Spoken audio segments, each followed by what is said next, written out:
अब सर सैलाब से सबसे पहले तो एक अगर ओवरऑल बात कर ले कि किसानों को इस वक्त कितना नुकसान पहुंचा है, आने वाली फसलों के एतबार से अगर बात कर ले, फिर उसके बाद कुछ एक दो ऑनगोइंग क्राइसिस हैं उस पर भी बात करूंगी आपसे। जी बिस्मिल्लाह रहमान रहीम, अल्लाहुम्मा सल्ली अला मुहम्मद व आलि मोहम्मद। शुक्रिया आपका और आपके न्यू टीवी चैनल का। इस वक्त जो ये सैलाब है ये कोई क़यामत सुगरा से कम नहीं है।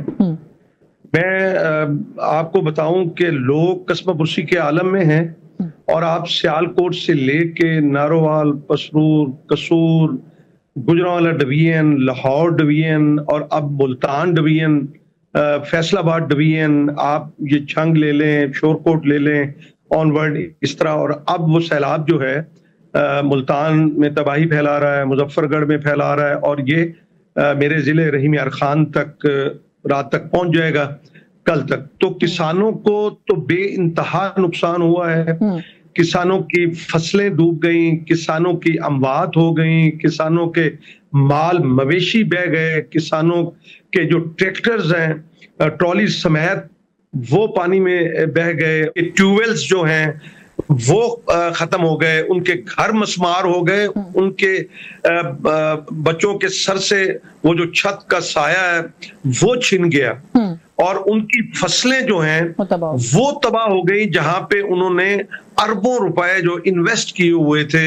आप देखें, अगर आप सियालकोट और हाफजाबाद और पिंडी भटियां और ये एरिया अगर ले लें तो ये चावल का एरिया है। यहाँ पे मुंजी जो है वो बिल्कुल तैयार खड़ी थी अपने कि जो इन्वेस्टमेंट की है वो किसान को वापस होनी थी। वो सारी की सारी जो है वो तबाह हो गई। फिर उसके बाद जो किसानों ने तिल बीजे हुए थे और वो सूखने के लिए उनको रखा हुआ था, वो फसल तबाह हो गई। आप फिर कॉटन जो है वो तबाह हो गई और उसके अलावा जो अब जो ये एरिया है ये गन्ने का एरिया है और यहाँ भी जब पानी खड़ा होगा तो गन्ना भी जो है वो इफेक्ट होगा और उसका भी नुकसान होगा।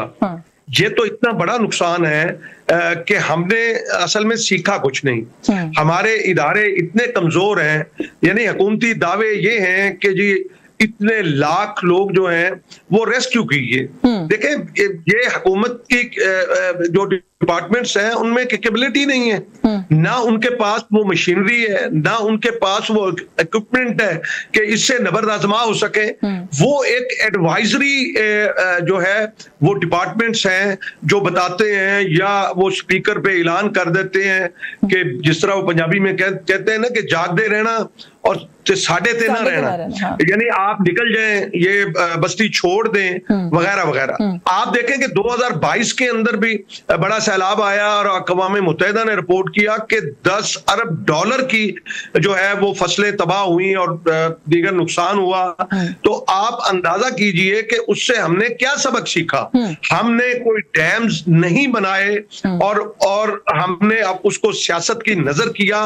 वो लोग आर्टिकल 6 के काबिल हैं कि उनके ऊपर लगाया जाए आर्टिकल 6। आप जो बात करें ना कि हमने कुछ सीखा नहीं, माजी में जो हुआ उससे हमने कुछ सीखा नहीं। मैं आपकी जानिब दोबारा आऊंगी। मैं जरा इसी नुक्ते पे सालिया कुरैशी साहिबा को गुफ्तगू में शामिल कर लूं कि ये सवाल मैं आपसे वैसे भी करना चाह रही थी सालिया, कि जब भी कोई सैलाब आता है, इस तरह की कोई कैफियत होती है, मुल्क में कोई डिजास्टर होता है, तो हम इस पर बात भी बहुत करते हैं कि ये क्यों हुआ, इसको प्रीएम्प्ट कैसे किया जा सकता है। हम सोल्यूशंस के ऊपर फॉर द टाइमिंग बातचीत करते हैं, लेकिन रेस्क्यू का मरहला जैसे ही पूरा होता है उसके बाद रात गई बात गई, हम अगले सैलाब का इंतजार करते हैं। अब इसके पीछे क्या फैक्टर्स है आपके ख्याल में? प्लानिंग नहीं है, नियत नहीं है, हमारे पास रिसोर्स या वसाइल ही नहीं है इतना कि हम कुछ कर सके, हमसे बात ही कर सकते हैं। थोड़ा सा आपका टेक क्या है इस पर?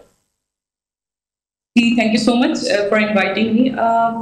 जहां तक सैलाब की बात है, आप सैलाब का पानी जो है उसका काम है बहना, उसको आप रोक नहीं सकते। आप दुनिया भर में देखें, मुख्तलिफ मुल्क चाहे वो डेवलप्ड हैं या डेवलपिंग कंट्रीज हैं, उन सब में सैलाब आया है और उसमें काफी तबाहकारियां हुई हैं और काफी ज्यादा सेक्टर्स जो हैं उनको डैमेज किया उसने।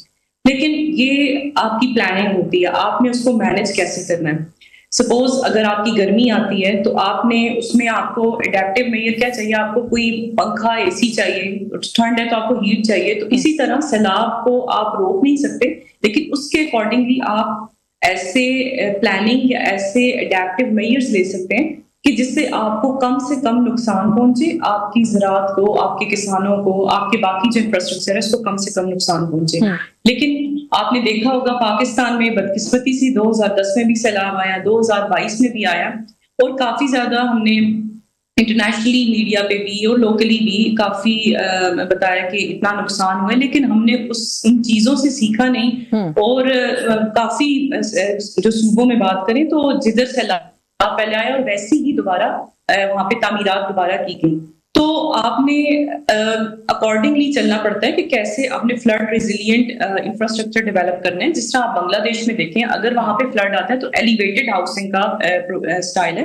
इसी तरह आप वहां पे एनओसी जारी नहीं करते कि वहां पे ऐसी बिल्डिंग्स ना बनाए, या ये वाली जो जमीन है वो काबिले तामीर नहीं है, या इस तरह की चीजें। गवर्नमेंट की भी इंटरवेंशन है और लोकल कम्युनिटी को या लोकल लोगों को भी इसकी अवेयरनेस की जरूरत है कि आपने जब कहीं घर लेने जाना है या कहीं आपने इन्वेस्टमेंट करनी है तो आपको ये आप देखते हैं कि पानी, बिजली, गैस मुयसर है, आप उसका ड्रेनेज का, सीवरेज का निजाम भी देखें। कि अब आपको सेल्फ अवेयरनेस आ जानी चाहिए, और इसमें मीडिया भी बहुत अच्छा किरदार अदा कर रहा है। और आई थिंक अब तो लोगों को काफी ज्यादा इसकी अवेयरनेस आ गई है। जहां तक किसानों की बात है, किसानों के लिए बहुत ज्यादा जिसका नुकसान हुआ, उनकी तो जो माश का जरिया है वो अगर फसलें हैं तो फसलों में आपको प्री प्लान क्या करना चाहिए था, और पोस्ट प्लानिंग एक्टिविटीज गवर्नमेंट को प्लान करनी चाहिए थी। अब प्री प्लानिंग में तो आपको अर्ली वार्निंग सिस्टम था, आपको कम्युनिटीज को अवेयर करना था कि अगर सैलाब आ जाता है तो आपने उससे कैसे अपने मवेशियों को बचाना है, खुद बचना है। लेकिन अगेन साला साहब, ये सॉल्यूशंस है ना, ये इम्प्लीमेंट क्यों नहीं होता, या इन पे काम क्यों नहीं होता? मेरा सवाल ये था, आपके ख्याल में लैक ऑफ पॉलिटिकल विल है, ये कैपेसिटी है? कैपेसिटी नहीं, हमारे पास वसाइल ही नहीं है कि ये सब हम कर सकें। पॉलिटिकल विल का तो मैं नहीं आई थिंक बता सकती हूँ, ज्यादा शायद कोई पॉलिटिकल इकोनॉमिस्ट हो तो वो बता सकते हैं। आई थिंक अवेयरनेस भी आ जाती है। ये सैलाब तो सबको महसूस होता है और सबको पता है कि किसी खतरे से बचना कैसे है। तो आपने अब तो किसानों के लिए सबसे अहम जो जरूरत है इस वक्त ये कि उन्हें फाइनेंशियली सपोर्ट करें। आप बिल्कुल ठीक है, ये बड़ा इंपॉर्टेंट बात है फाइनेंशियल सपोर्ट वाली। मुझे एक ब्रेक लेनी है, ब्रेक से वापस आके इसी नुक्ते पे मजीद बात करेंगे।